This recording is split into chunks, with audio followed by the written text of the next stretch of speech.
बुजुर्गान मोहतरम और अजीज नौजवानों,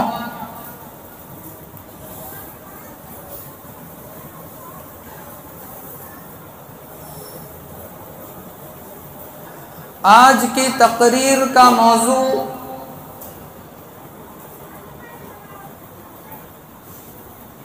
जंग आज़ादी में मुसलमानों की कुर्बानी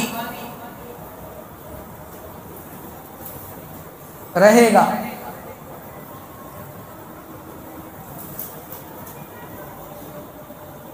इंसान आज़ाद पैदा हुआ है फितरी तौर पर और चाहता भी है कि वो आज़ाद रहें,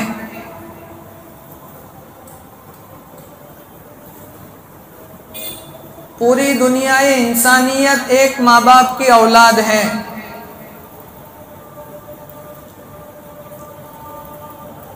हज़रत आदम अला नबीना व अलैहि सलातु वस्सलाम और हज़रत हव्वा से हक़ ताला शानहू ने इस दुनिया के निज़ाम को चलाया।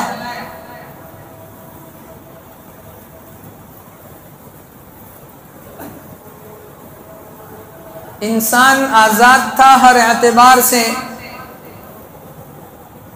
बाद में चलकर कुछ लोग ऐसे पैदा हुए जिन्होंने लोगों को गुलाम बनाया और इंसानों की खरीद फरोख्त शुरू की।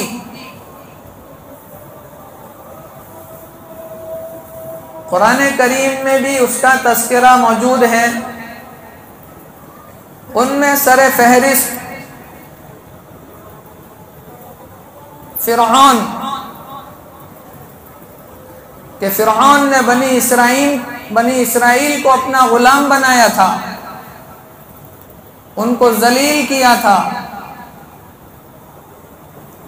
उनके बच्चों को ज़बह करवा देता था और बच्चियों को छोड़ देता था, औरतों को घर की बांदी बना लेते थे और मर्दों को घरों का गुलाम बना दिया था। अन अब्बत बनी इसराइल कुरान में है। फिर हक़ ताला शानहू ने बनी इसराइल की आज़ादी के लिए हज़रत मूसा अला नबीना व अलैहि सलातु वस्सलाम और साथ में हज़रत हारून अलैहिस्सलाम को भेजा कि जाओ और फ़िरऔन के जुल्म और तशद्दुद से बनी इसराइल को आज़ाद कराओ। 10 मुहर्रमुल हराम को हक़ ताला शानहू ने मूसा अलैहिस्सलातु वस्सलाम के ज़रिए से फ़िरऔन के जुल्म और तशद्दुद से कौम बनी इसराइल को नजात दी थी, जिसके शुक्राने में यहूदी रोज़ा रखते थे। सरकार ने फरमाया कि मूसा से मोहब्बत के तो हम ज़्यादा हकदार हैं, तो हम क्यों ना रोज़ा रखें। लेकिन यहूदी भी चूँकि रोज़ा रखते हैं तो हम यहूदियों की मुखालफत करेंगे और 2 रोज़े रखेंगे। तो अभी हमने 9-10 या 10-11 मिलाकर 2 रोज़े रखे। तो ये गुलामी का सिलसिला उस ज़माने से है। इस्लाम ने आज़ादी को पसंद किया है, बल्कि आज़ादी की तरगीब दी है, गुलामी को पसंद नहीं किया है। गुलामों को आज़ाद करने की तरगीब आपको इस्लाम में मिलेगी। इसलिए बहुत सी हदीसों में, बल्कि कुरान में भी है कि अगर किसी आदमी से कोई गुनाह हो गया तो उस गुनाह के बदले में गुलाम को आज़ाद करो। ये तरगीब खुद कुरान में मौजूद है और हदीस में सरकार ने भी गुलामों के आज़ाद करने की फजीलत बयान की। गुलामी क्या चीज़ होती है? जिसने कभी वो दौर देखा हो या कम से कम किताबों के अंदर गौर से पढ़ा हो तो उसको पता चलेगा कि गुलामी क्या चीज़ होती है और आज़ादी की नेमत क्या चीज़ होती है। आज हम खुले में सांस ले रहे हैं, अपनी मर्जी की ज़िंदगी गुजार रहे हैं। आज जो मस्जिदें आबाद हैं, मदारिस आबाद हैं, दीन का काम आसानी के सहूलत के साथ हो रहा है। इसके पीछे कितनी कुर्बानियां लगी हैं वो अगर हम जान लें तो पता चले कि गुलामी क्या होती है और आज़ादी क्या चीज़ है।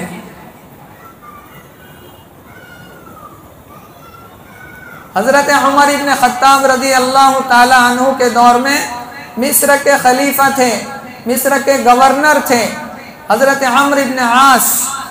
घोड़दौड़ के अंदर उनके बेटे ने एक आम मिस्री का घोड़ा जब आगे निकल गया तो उनके बेटे ने पीछे से कोड़ा मारा कि मैं गवर्नर का बेटा, मेरे घोड़े से आगे तेरा घोड़ा कैसे निकल सकता है। शिकायत पहुंच गई अमीरुल मुमिनीन खलीफतुल मुस्लिमीन उमर इब्न खत्ताब रजी अल्लाह ताला अन्हु के दरबार में, जिनका अदल इंसाफ मशहूर है। मिस्री ने जाकर शिकायत लगाई।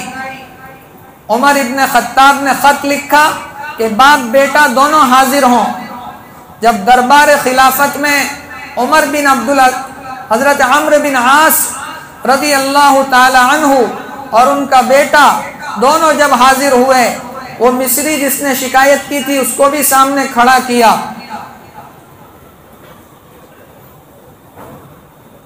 कहा इसने तुम्हारी शिकायत की है, तुम्हारे बेटे ने घोड़दौड़ के अंदर घोड़ा आगे निकल गया, इसका तो इसको कोड़ा मारा, क्या ये सही कह रहा है? कहा जी हुजूर सही कह रहा है। उमर इब्न खत्ताब रज़ी अल्लाह ताला अन्हु ने कोड़ा लिया और उस मिस्री के हाथ में दिया और यूं कहा कि तेरे ऊपर जितना जुल्म हुआ है ये इंसाफ करेगा उमर, ये उमर की अदालत है, यहाँ अदल इंसाफ होता है, चाहे गवर्नर का बेटा ही क्यों ना हो, ये कोड़ा अपने हाथ में उठाओ और जिसने तुम्हारे ऊपर जुल्म किया है तुम भी बदला ले लो। एक आम इंसान ने कोड़ा उठाया उस मिस्री ने और अम्र बिन आस के बेटे को कोड़ा मारा, अपना बदला ले लिया। हजरत उमर इब्न खत्ताब ने फरमाया अम्र इब्न आस को भी लगाओ कि ये कैसे गवर्नर हैं कि इनका बेटा लोगों के ऊपर जुल्म कर रहा है, इनको भी लगाओ। तो उसने माफी चाही और यूं कहा कि नहीं अमीरुल मोमिनीन, मेरे ऊपर जितना जुल्म हुआ था उसका बदला मैंने ले लिया, अब बस मैं माफी चाहता हूँ। तो उस वक्त तारीखी जुमला उमर इब्न खत्ताब रज़ी अल्लाह ताला अन्हु ने जो फरमाया था आज भी किताबों के अंदर लिखा हुआ है। अम्र बिन आस से फरमाया उमर इब्न खत्ताब रज़ी अल्लाह ताला अन्हु ने कि लोगों ने तो अपनी माओं को आजाद जना था, तुमने इनको गुलाम कब से बना दिया। यह है इस्लाम का अदल व इंसाफ और वतन से मोहब्बत हमारा ईमान है। हुब्बुल वतनी मिनल ईमान। अगरचे ये रिवायत कमज़ोर है लेकिन इसका मजमून सही है। हर आदमी को अपने वतन से मोहब्बत होती है और होना भी चाहिए। मेरे सरकार को जब मक्के वालों ने मजबूर कर दिया छोड़ने पर, हिजरत करने पर, तो आप मक्का छोड़कर तशरीफ ले जा रहे हैं, हिजरत कर रहे हैं, मदीने की तरफ जा रहे हैं। जब मक्के की बाउंड्री ख़त्म होती है एक टीले के ऊपर सरकार चढ़ते हैं और काबतुल्लाह की तरफ मोहब्बत की नज़र डालते हैं, मक्के की तरफ मोहब्बत की नज़र डालते हैं और सरकार जो जुमले फरमाते हैं किताबों के अंदर लिखे हुए हैं, आप पढ़ सकते हैं। सरकार ने मक्के को मुखातब होकर के फरमाया, ए मेरे प्यारे वतन मक्का, अगर ये लोग मुझे यहाँ से छोड़ने पर मजबूर न करते तो मैं कभी भी तुझे न छोड़ता, मैं तुझसे बहुत मोहब्बत करता हूँ, लेकिन आज इन्होंने मुझे वतन छोड़ने पर मजबूर कर दिया है, इस वजह से मैं तुझे छोड़ करके जा रहा हूँ। तो मेरे नबी भी वतन से मोहब्बत करते थे और जिस वतन में हम रह रहे हैं उस वतन से भी मोहब्बत करना यह हमारा हक है और हमारा फरीज़ा है। आज़ादी का 75वां साल हमारा देश मनाने जा रहा है। झंडा लहराया जाता है 15 अगस्त को, आज़ादी की खुशी मनाई जाती है, मिठाइयाँ तकसीम की जाती है, जश्न मनाया जाता है, खुशियों का इजहार किया जाता है। करना भी चाहिए, शरीक होना भी चाहिए हमें, बल्कि जश्न आज़ादी के खुशी मनाने के ज़्यादा हकदार हम हैं, इसलिए कि इस मुल्क के आज़ाद करने में जितनी कुर्बानियाँ हमने दी है, हमारे अकाबिरीन ने दी है, हमारे असलाफ ने दी है, हमारे बुजुर्गों ने दी है, उतनी कुर्बानियाँ शायद दूसरी किसी कौम ने नहीं दी। 1857 से तारीख बयान करना शुरू करते हैं लोग, जंग आज़ादी 1857 से लोग शुरू करते हैं, लेकिन कुर्बान जाओ, ये मुसलमानों की सलाहियत थी कि मुसलमानों ने उससे भी 100 साल पहले अंग्रेजों के मंसूबों को समझ लिया था और 1757 में प्लासी के मैदान में सिराजुद्दौला अंग्रेजों के सामने फौज लेकर के आए और सबसे पहली जंग इस मुल्क को अंग्रेजों से आजाद कराने के लिए जो लड़ी गई वो प्लासी के मैदान में सिराजुद्दौला ने लड़ी अंग्रेजों के खिलाफ। ये अलग बात है कि कुछ गद्दारों ने नुकसान पहुंचाया और गद्दारी की, मुसलमानों ने ही गद्दारी की, मीर जाफर ने गद्दारी की और सिराजुद्दौला को शिकस्त का सामना हुआ और उनकी हार हुई और अंग्रेज के हौसले बढ़े। उसके बाद 1764 में बक्सर की जंग हुई और अवध की जंग हुई और ये पूरा इलाका हाथों से निकलता चला गया और अंग्रेज हावी होता चला गया। अंग्रेज समझता था कि हमारा सबसे बड़ा दुश्मन मुसलमान है, इसलिए कि ये मौत से कभी नहीं डरता और अंग्रेजों ने जो आज़ादी छीनी थी वो हमसे छीनी थी।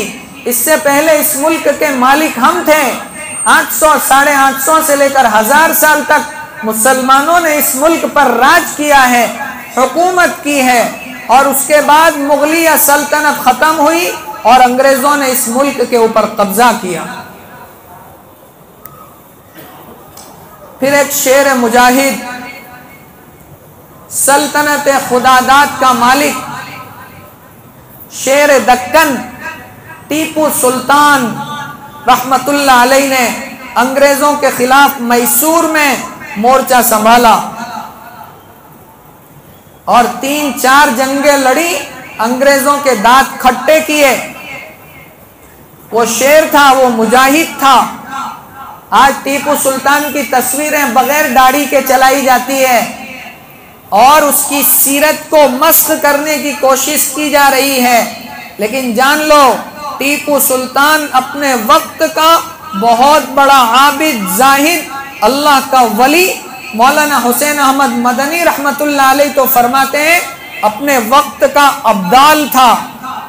जब वहाँ जामे मस्जिद की बुनियाद रखने का मौका आया तो ऐलान करवाया कि जो साहिब तरतीब हो, साहिब तरतीब किसको कहते हैं?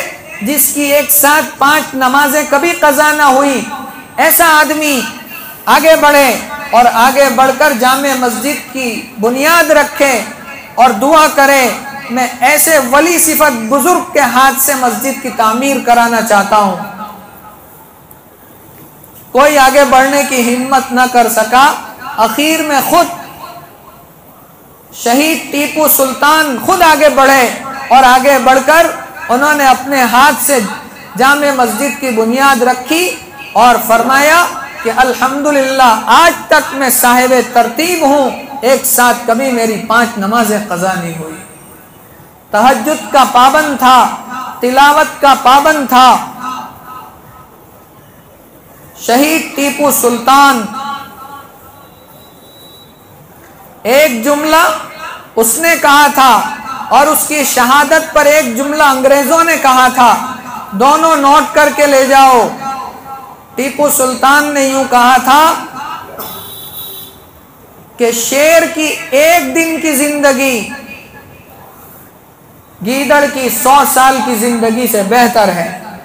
शेर बनकर जिंदगी गुजारो, मर्द मुजाहिद बनकर जिंदगी गुजारो, एक दिन वो भेड़िए की 100 साल की जिंदगी से बेहतर है।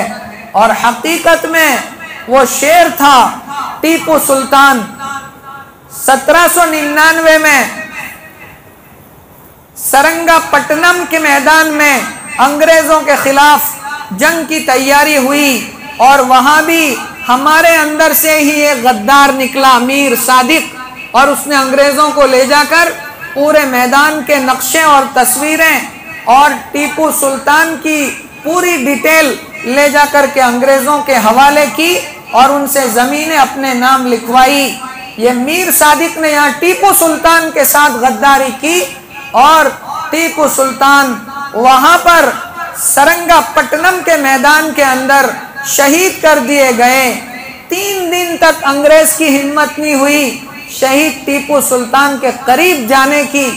3 दिन के बाद अंग्रेजों का जो लीडर था लॉर्ड हॉर्स, वो गया और जाकर टीपू सुल्तान के कंधे पर कदम रखा और कदम रख कर के यूं कहा, अपने मुल्क का फरेरा लहराते हुए यूं कहा कि आज से ये हिंदुस्तान हमारा है। जब तक टीपू सुल्तान जिंदा थे तब तक अंग्रेज की हिम्मत नहीं थी इस मुल्क को अपना मुल्क कहने की, लेकिन जैसे ही 1799 में टीपू सुल्तान को शहीद कर दिया गया तो उस अंग्रेज ने यूं कहा कि आज से ये मुल्क हमारा है। मेरे भाइयों, इस्लाम को, मुसलमानों को सबसे ज्यादा नुकसान मुसलमान ने ही पहुंचाया है। हमारे अंदर की गद्दारी ने उस वक्त भी हमें नुकसान पहुंचाया है और आज भी जो इस्लाम को, मुसलमानों को नुकसान पहुंच रहा है वो हमारे अंदर की ही गद्दारी की वजह से पहुंच रहा है, वरना गैरों की हिम्मत नहीं है मुसलमान के खिलाफ कोई कदम उठाए। कामयाबी की सबसे पहली सीढ़ी इत्तिफाक और इत्तिहाद। अगर हमारे दरमियान इत्तिफाक और इत्तिहाद होगा, किसी तीसरे आदमी को बीच में उंगली रखने का मौका नहीं मिलेगा।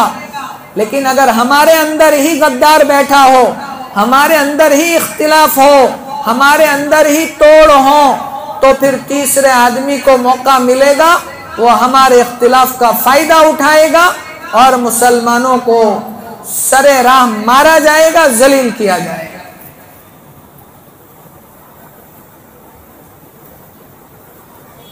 उसके बाद अंग्रेज ने अपना रुख दिल्ली की तरफ किया और वहां शाह आलम को खरीद लिया और खरीद करके खाली हुकूमत बराए नाम उसके पास रखी। सारे इख्तियारात बादशाह के छीन लिए अंग्रेजों ने और ये ऐलान किया कि खल्क खुदा की और सल्तनत बादशाह की और हुक्म बहादुर का, अंग्रेजों का, कि हुकूमत तो मखलूक खुदा की रहेगी और बादशाहत ये बादशाह की बाकी रहेगी, लेकिन अंदर से सारी हुक्मरानी और सारा कलमरो अंग्रेज के हाथ में रहेगा कि अब हुकूमत को अंग्रेज जैसा चाहेगा वैसा चलाएगा। जब ये जुमले हजरत शाह अब्दुल अजीज मुहद्दिस दहलवी रहमतुल्लाह अलैह तक पहुँचे, जो दिल्ली के मेहदियान कब्रिस्तान के अंदर बैठ कर के हदीस का दर्स देते थे, ये चटाई पर बैठने वाले मौलवी और रूखा सूखा खाने वाले मौलवियों ने ये जंग की, ये आज़ादी की जंग के अंदर क्या किरदार अदा किया है और क्या रोल निभाया है, वो ज़रा तारीख उठा करके पढ़ो तो आपको पता चलेगा। बहुत आसानी से हम उलमा की ग़ीबत कर देते हैं, इन्होंने क्या किया। आज जो हम सांस ले रहे हैं आफियत के साथ, आसानी के साथ, ये उन्हीं की कुर्बानियों की बरकत है कि चटाइयाँ मस्जिदें छोड़ी, मदरसे छोड़े और जंग के मैदान में आ गए और अंग्रेज़ों के दांत खट्टे किए और अंग्रेज़ों को पीछे हट करने पर मजबूर किया। ये कौन थे? ये वही दुर्वेश सिफर चटाई पर बैठने वाले और रूखी सूटी खाने वाले उलमाए देवबंद थे। अल्लाह ताला उनकी कब्रों को नूर से मुनव्वर फरमाए।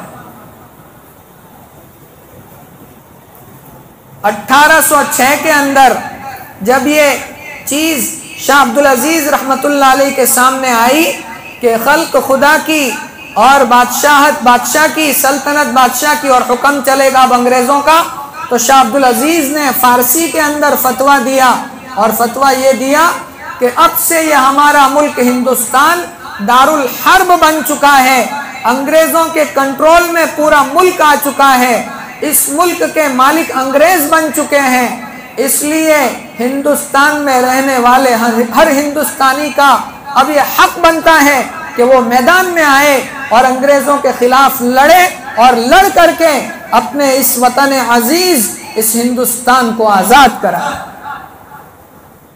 जब ये फतवा बाहर निकला, उसके बाद ये सारा जितनी भी फिर आज़ादी की लड़ाइयाँ लड़ी गई, उसका पेश खेमा ये शाह अब्दुल अजीज रहमतुल्लाह अलैह का फतवा साबित हुआ। उसके बाद हज़रत शाह अहमद शहीद और शाह इस्माइल शहीद, इन्होंने वहाँ अंबाला के मैदान के अंदर मोर्चा संभाला। अंग्रेजों का पिट्ठू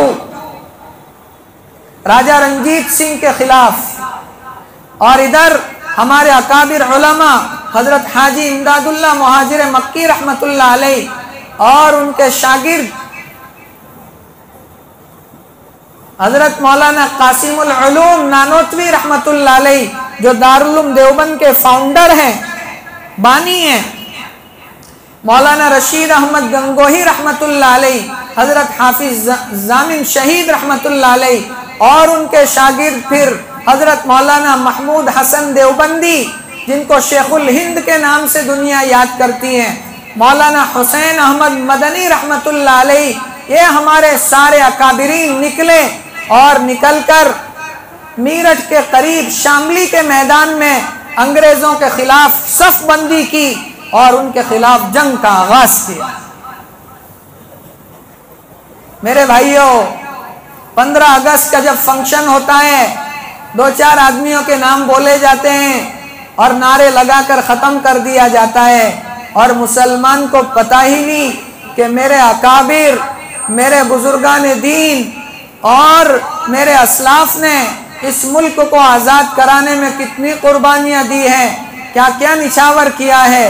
लोग पूछते हैं हमें कि इस मुल्क की आज़ादी के लिए तुमने क्या किया है, तो खाली इतना कह दो कि जाओ और जाकर सरंगा पट्टनम और जाकर प्लासी का मैदान और इधर बालाकोट और इधर शामली का मैदान, इसकी मिट्टी को निचोड़ो, तो निचोड़ने के बाद अंदर से निकलने वाला खून तुम्हें ये गवाही देगा कि ये एक मुसलमान का खून है, जिसने इस मुल्क की आज़ादी के लिए अपने प्राण निछावर किए, अपनी शहादत दी, अपना बलिदान दिया, अपना सब कुछ कुर्बान कर दिया ताकि ये मुल्क आज़ाद रहे।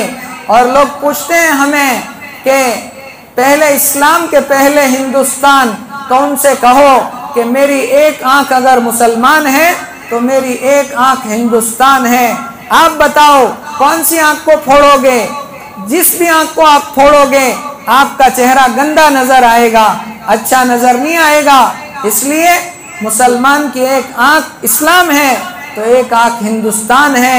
मुसलमान दोनों आंखों से हिंदुस्तान को देखता है, और मुसलमान ने जो कुर्बानियां पेश की और इस मुल्क की आज़ादी के लिए जो खून बहाया, मुअर्रिखीन ने लिखा है, अंग्रेज मुअर्रिख भी लिखता है कि फिर वहां अंबाला के मैदान में शाह इस्माइल शहीद रहमतुल्लाह अलैह और शाह अहमद शहीद ने 1831 के अंदर और उनके रुफका ने जान शहादत नौश किया।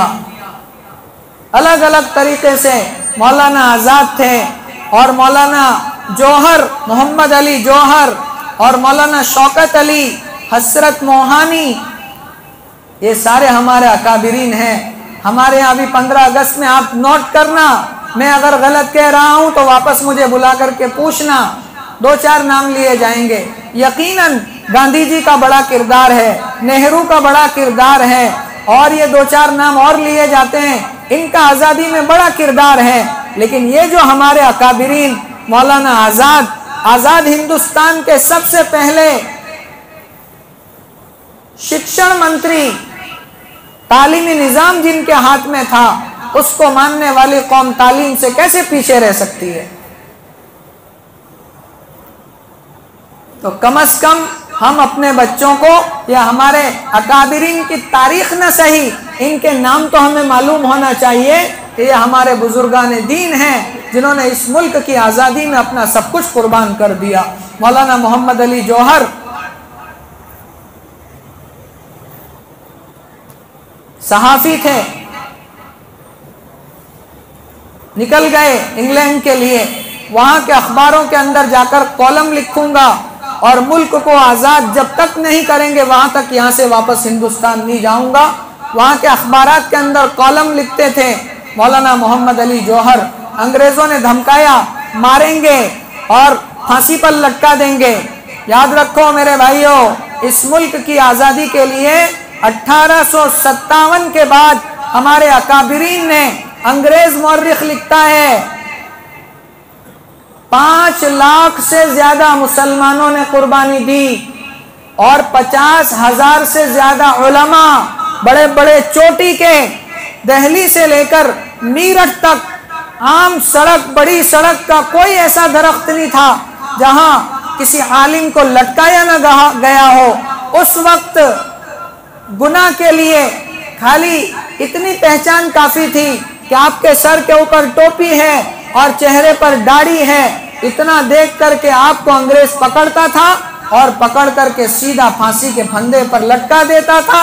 जानता था कि ये मुसलमान हैं, ये अल्लाह को मानने वाली जात है, अल्लाह को मानने वाली कौम है, ये सिर्फ अल्लाह से डरती है और किसी से भी नहीं डरती, यहाँ तक कि मौत से भी नहीं डरती, बल्कि मौत अल्लाह के रास्ते में अगर आ जाए तो ये अपने लिए शहादत मंदी समझती है और ये कौम अपने लिए शहादत को फखर समझती है।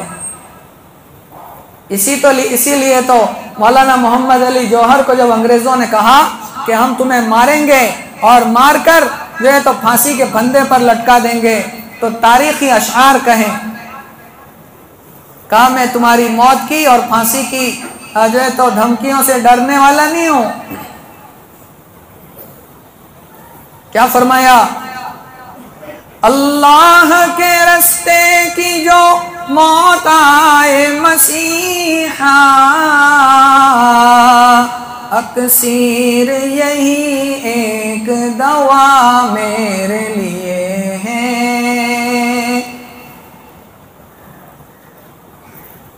पैगाम मिला था जो हुसैन इब्ने अली को, खुश हूँ कि वो पैगाम क़ज़ा मेरे लिए है। और आगे फरमाया, तौहीद तो ये है कि खुदा हश्र में कह दे, ये बंदा दो आलम से खफा मेरे लिए है। मौलाना मोहम्मद अली जौहर रहमतुल्लाह अलैह ने तारीखी अशआर उस वक्त कहे कि तुम हमें मौत से डराते हो, हम मौत से डरने वाले नहीं हैं। इस मुल्क की आज़ादी के अंदर अगर हमें अपनी जान का नजराना भी पेश करने का मौका मिले तो हम खुशी खुशी पेश करेंगे और इस देश की आज़ादी के लिए कुर्बान हो जाएंगे। हम इस देश को आज़ाद देखना चाहते हैं, तो अगर हमारी जान ले लेंगे तो हम ये भी अपने लिए सआदत मंदी की बात समझते हैं। 5 लाख से ज़्यादा मुसलमान, 50,000 से ज़्यादा चोटी के बड़े बड़े उलमा इस मुल्क की आज़ादी के लिए निछावर हो गए।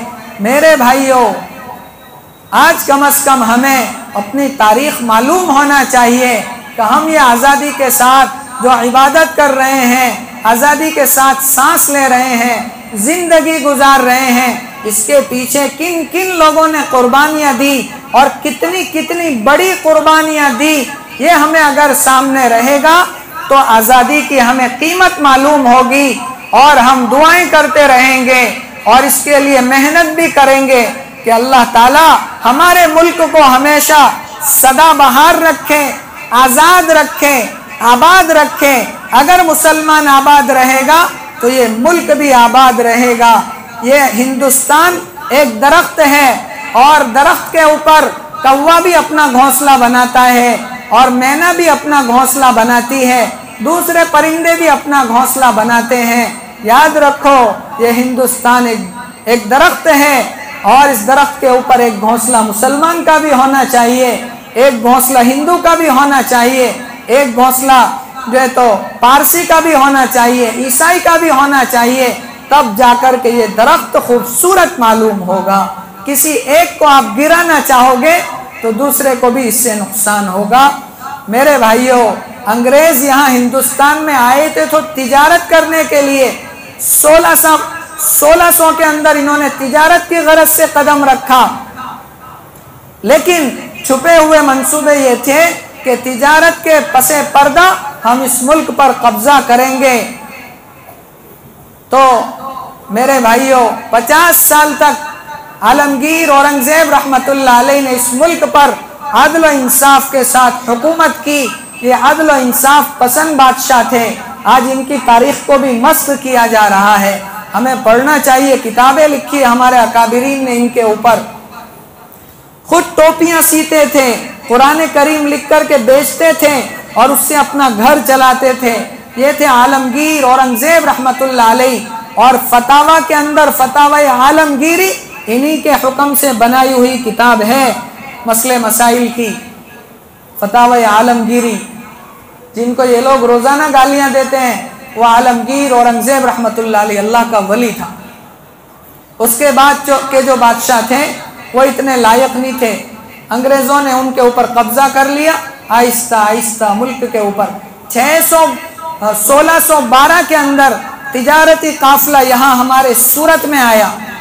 सूरत को सोने की चिड़िया कही जाती थी। और यहाँ जहाँ अभी सूरत की म्यूनसिपालिटी की जो ऑफिसें हैं, इस इलाके को मुगली सराय कहा जाता है। ये असल में मुगली सराय नहीं है, मुगल सराय। सराय का माना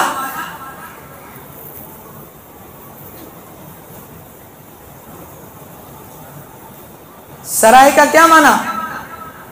गेस्ट हाउस। कि यहाँ मेहमान आते थे, रहते थे।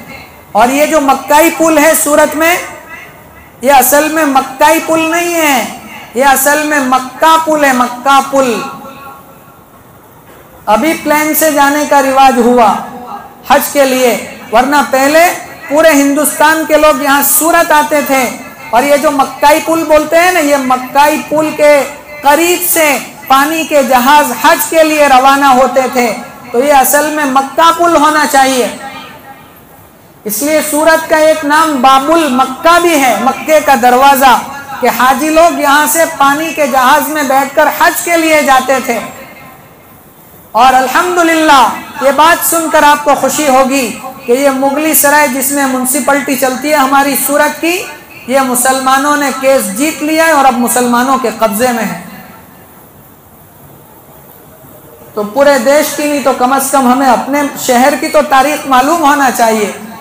तो अंग्रेज सबसे पहले 1612 में यहाँ उतरा था, तिजारत की गरज से आहिस्ता आहिस्ता कदम बढ़ाए।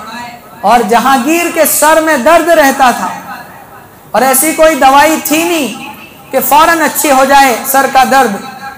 अंग्रेजों को पता चला तो अंग्रेज पहुंच गया और गोली पेश की जहांगीर को और यूं कहा, बादशाह सलामत, आपके सर के दर्द के लिए स्पेशल गोली हम लेकर के आए हैं। सर के दर्द की गोली बनाकर के अंग्रेजों ने दी। किसको? जहांगीर को। तो जहांगीर ने वो गोली पी। 10-15 दिनों के अंदर पूरा सर का दर्द गायब हो गया। तो उसने पूछा अंग्रेजों से कि अच्छा बताओ तुम्हें क्या चाहिए। तो उन्होंने मौके को गनीमत समझा और यूं कहा कि हमें इस मुल्क में आज़ादी के साथ तिजारत करने की इजाज़त चाहिए।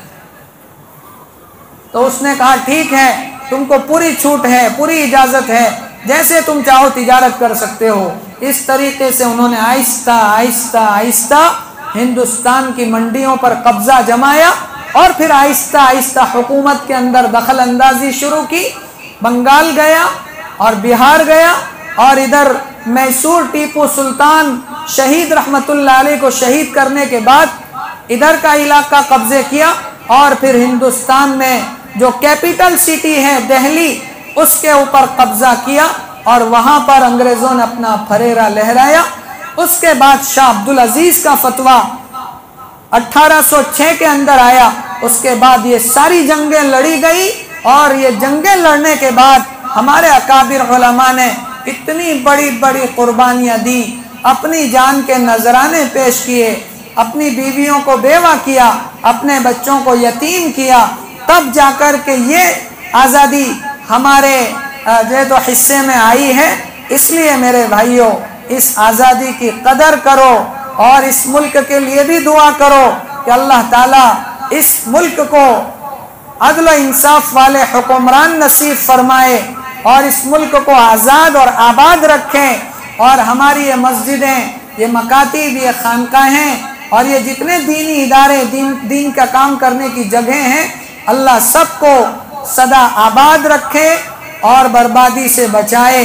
तो 15 अगस्त को सबसे पहला खुशी का हक तो हमें बनता है कि हमारे अकाबिर बुजुर्गों ने बहुत बड़ी बड़ी कुर्बानियाँ निछावर की हैं, तब जाकर ये मुल्क आज़ाद हुआ है। इसलिए इस मुल्क की आज़ादी में हमें भी हिस्सा लेना चाहिए, खुशी का इजहार करना चाहिए। अगरचे वो 2-4 जो नारे लगाए जाते हैं जिससे हमें रोका गया, वंदे मातरम का नारे से बचना चाहिए, इसलिए कि मुसलमान धरती की पूजा नहीं करता, मुसलमान एक वहदहू ला शरीक लहू, उस परवरदिगार की हमेशा पूजा करता आया है। हाँ, इस हिंदुस्तान की धरती का अदब, एहतराम और इस लहराते हुए तिरंगी का अदब और एहतराम हमारे दिलों में है और रहेगा। लेकिन हम चूँकि एक ही परवरदिगार की के सामने सजदा करते हैं, इसलिए किसी दूसरी चीज़ का न सजदा करेंगे न ऐसे जुमले बोलेंगे जिससे हमारे ईमान पर कोई हर्फ आए। अल्लाह ताला कई सुनी बातों पर सबसे पहले मुझे, फिर हम तमाम को अमल करने की तौफीक अता फरमाए। हमारे काजी नईम साहब ने दावत पेश की थी, अल्लाह ताला इनको जज़ाए खैर अता फरमाए, दुनिया आखिरत में बेहतरीन बदले इनायत फरमाए। और जो बातें कही अल्लाह मुझे हम तमाम को अमल की तौफीक अता फरमाए, और अगर कुछ कोताही रह गई हो तो अल्लाह ताला दरगुजर फरमाए। आमीन। व आखिरु दावाना अनिल हम्दुलिल्लाहि रब्बिल आलमीन। आप तमाम को पेश की हम 15 अगस्त की मुबारकबाद पेश करते हैं।